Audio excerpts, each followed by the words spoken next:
Okay, the first book in our 24 books in 2024 challenge is The Psychology of Money by Morgan Housel.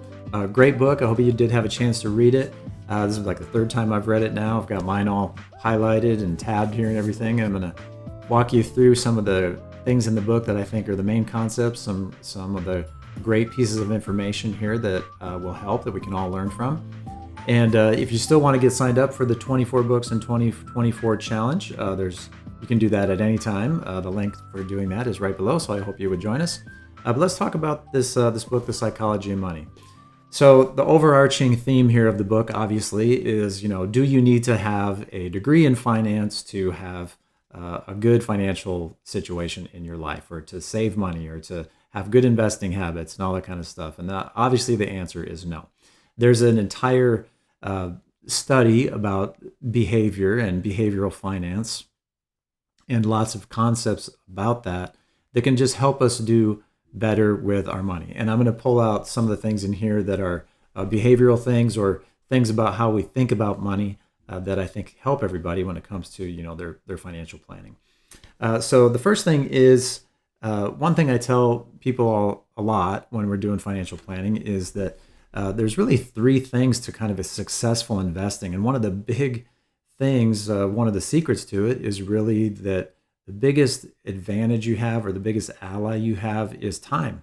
Time is a huge factor in how successful you are with planning for retirement and saving and investing. And the way that I usually put it is that successful investing is not a guessing game. It is a waiting game. Okay. And but a lot of people try to play the guessing game. They want to play this game of, what stock should I buy? What investment should I be in? Should I get in the market, get out of the market? All these different guesses that people make. And really the secret to it is just to play the waiting game, just to have the long-term returns on your side, and to not try to jump in and out of things all the time. So time is a huge thing to remember, and that we talks about time in different ways in this book. The other thing he talks about with time is that one of the biggest dividends that money pays is freedom. It's giving people the ability to control their time. And the more you can save, the more you can plan, and how you do that, really the end goal to pretty much all of our saving and growing our wealth is really the control of our time. Just to be able to do the things that we want to do with our time. So that's really important. So how do you do that? So in the book, the first thing, one chapter that I think is pretty interesting is chapter 4, right at the beginning of the chapter, which is, we've all heard this before, about how one of the, I guess was it Einstein, the eighth wonder of the world is compound interest. And chapter 4 about compounding says that 81.5 billion of Warren Buffett's 84.5 billion net worth came after his 65th birthday. And says our minds are not built to handle such absurdities. So compounding is so important to building your investments and building wealth long term. And the really important thing about it, again, that has to do with time, is don't interrupt compounding. Don't move in and out of things when you don't need to. That just interrupts the whole compounding feature of long-term investing, and can really mess things up. There's also a good, when we talked about compounding here in this chapter, reminded me of a little riddle, I guess it is, that sometimes I tell people when it comes to compounding. I think it's kind of fun. I have kids and I tell them these riddles all the time. And this one riddle, you've probably heard it, so just bear with me if you heard it, but it's about a pond. And there's a pond, and there's these lily pads growing on the pond. And every single day, the lily pads double in size. And in 30 days, the pond is completely covered in lily pads. So the question is, at what day was the pond halfway covered with lily pads? And if you said 15 in your mind just right now, then you're like a lot of other people. That's the first thing that comes to mind, 15. But actually, if you think about it, if it's doubling every single day, and day 30 it's full, then one day before that it would have to be half full. So the real answer is 29. So this is a great little riddle. Maybe it's too cheesy for you. I don't know. I like it.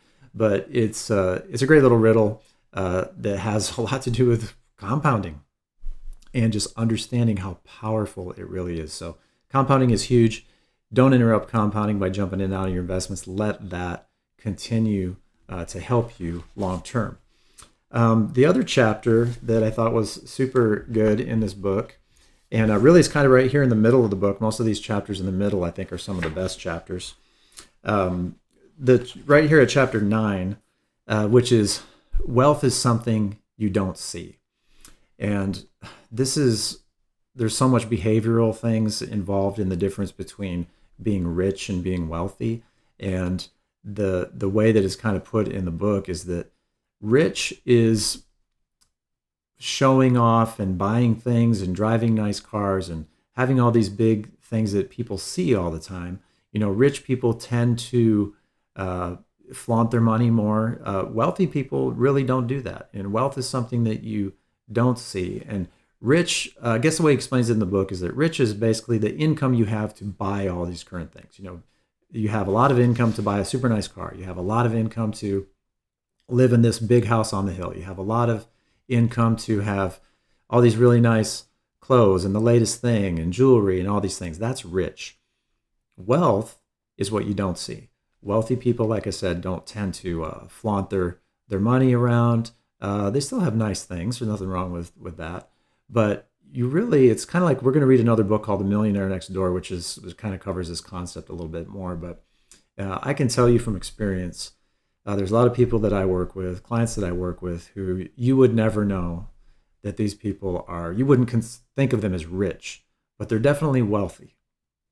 Definitely have built for themselves this concept that we just talked about a minute ago of freedom, and to have the opportunity to do the things that you need to do and take care of the things that you need to do.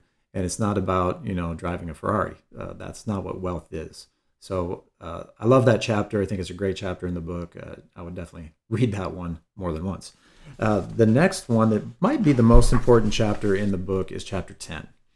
And it has to do with saving money. And he says right here, the only factor you can control generates one of the only things that matters, and that is saving money.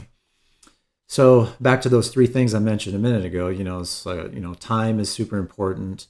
The other thing is that when it comes to successful investing and financial planning, really, your savings rate is so much more important than your rate of return on your investments.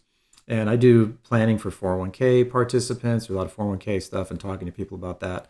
And I always tell people, don't get so wrapped up in trying to pick the best investment return inside your plan. Really, your savings rate is what's so much more important.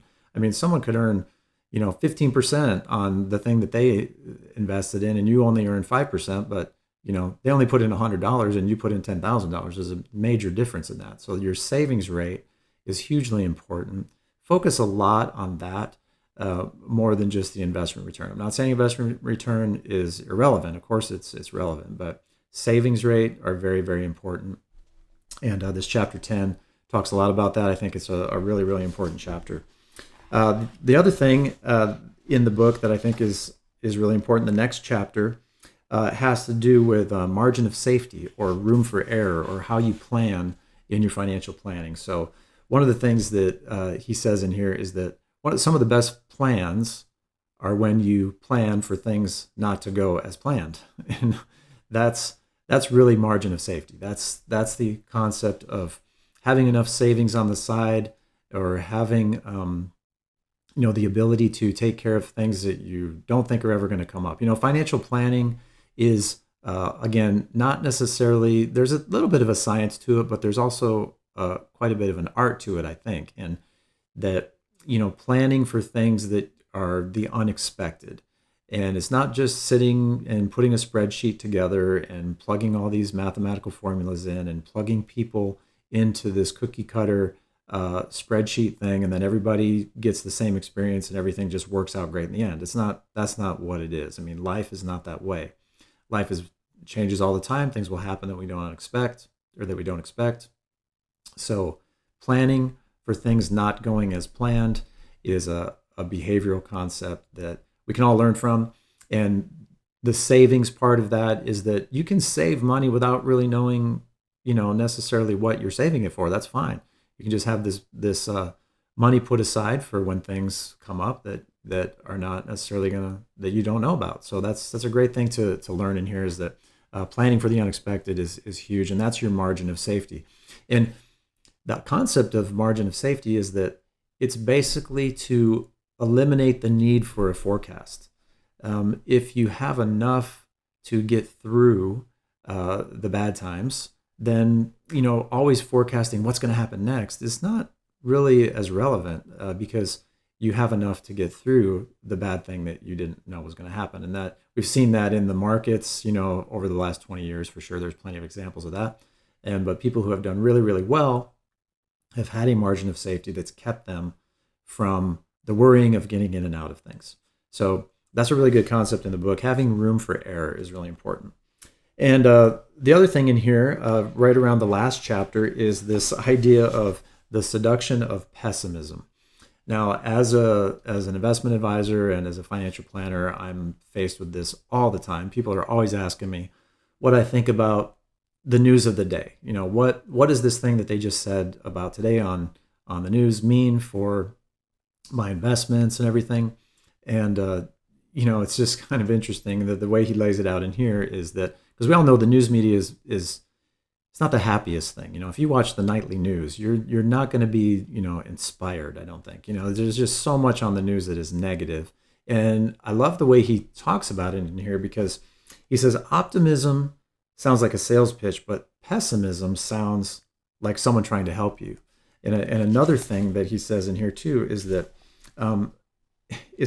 pessimism sounds smarter than optimism.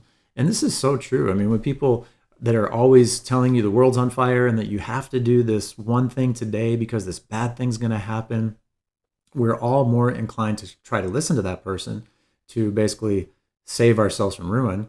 And it's not necessarily the person who comes around and says, hey, things are going to be, there's this long-term optimism, and if you do these things over time, you're going to be fine. That is sort of looked at like that person's kind of oblivious to, risk and stuff.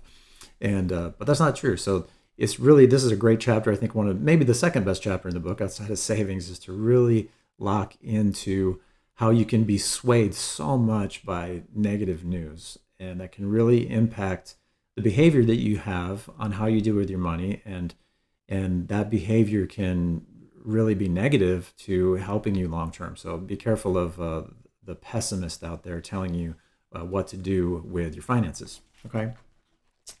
All right, there's a lot of other great things in this book. Really, really enjoyed it. I hope that you can join me for the rest of the books. I will say one other thing, just a little bit on the opposite side of what this book is saying, is that behavior is so important to your financial plan, but it's not everything. All right, you also have to know some of the technical stuff a little bit, because what are you behaving about, right? But it's kind of the analogy I would use is that it's kind of like driving your car. Okay, to be a good driver, to have good driving habits and good behavior with driving, to save yourself money on insurance and not get in accidents, you don't really need to know that much or anything at all about the mechanics of your car.